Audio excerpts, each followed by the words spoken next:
Hey, you know this guy, right? Right now, think of a popular movie this guy is in. Even if you don't watch that many movies, I'm sure you can do it. There's a few really obvious ones that probably come up during this thought experiment. Maybe this, or this, or this, or low-key this even. But let's be clear, there's no real wrong answer here. After all, this is the legendary Willem Dafoe. So I'm gonna hold your hand and say there's a world that exists where one of his most popular movies is, this. What? What the hell is Inside? Cine2Nerdle Battle is a deceptively simple game. Players take turns naming movies connected to other movies via a shared actor or crew member. You can only use each link as a connection up to 3 times, and play ends when either the time runs out on your turn, or one of you plays enough movies to hit your predetermined win condition. It's competitive 7 degrees of Kevin Bacon.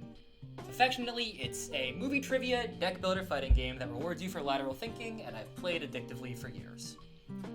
The game keeps track of how many times each movie is played globally, and I want to stress that a movie being in the top 500 most played movies is at the forefront of public consciousness. There are MCU movies that have grossed millions outside the top 500. In fact, there's a specific power-up in the game called an escape that explicitly drops you in a top 500 movies to represent an escape from niche movies and drops you straight into successful Hollywood films like Avengers Endgame, Oppenheimer, and of course, Inside, which was a directorial debut film that grossed $918,000 that was only really released theatrically in Greece, Belgium, and Germany. To put that into context, Inside has been played more than Avengers Age of Ultron, and that movie made over 1,500 times as much money at the box office. So what's going on here? What's so special about Inside? Why are so many people playing it? Okay, so I've never actually seen the movie, but the premise seems pretty simple. An art thief breaks into a penthouse, gets locked inside by the security system, and he's trying to escape. That thief in question is, of course, portrayed by Willem Dafoe. If an opponent can pull an obscure Willem Dafoe movie as a 1x and force you to play a second Willem Dafoe movie as a 2x, you're gonna get sent to Inside with no way of using Willem Dafoe to get out, which seems fitting to the plot of the movie. Inside is Cine2Nerdle's most famous trap. This trap is, of course, exacerbated by how easy it is to get into it. Willem Dafoe is in a lot of popular movies. In fact, due to the way that win conditions work, players are usually motivated to play movies that have him in them. You're usually only around 2 links away from a movie with Willem Dafoe in it, which is why he's probably the second most used link on the entire website. So that's why the movie is so popular. Players are often encouraged to play movies with him in them, and then players can create nearly impenetrable traps using it as a result. It's perhaps the most emblematic case of Cine2Nerdle's own isolate world of meta strategy, independent of just pure movie knowledge, the part that keeps me personally super engaged in the game. But what can you do about it? Is there any counterplay at all to this? After losing to this once, you might be motivated to take a trip over to the Wikipedia page and see what Jean Bervetz, the only other cast member of the movie with a hyperlinked page, has done. In fact, he's a very accomplished actor in Europe. He's one of the most clean-cut ways to punish someone's inside hubris. The Vanishing 1988 is the most popular one of these outs, sitting right now at 3,412 most played on the site.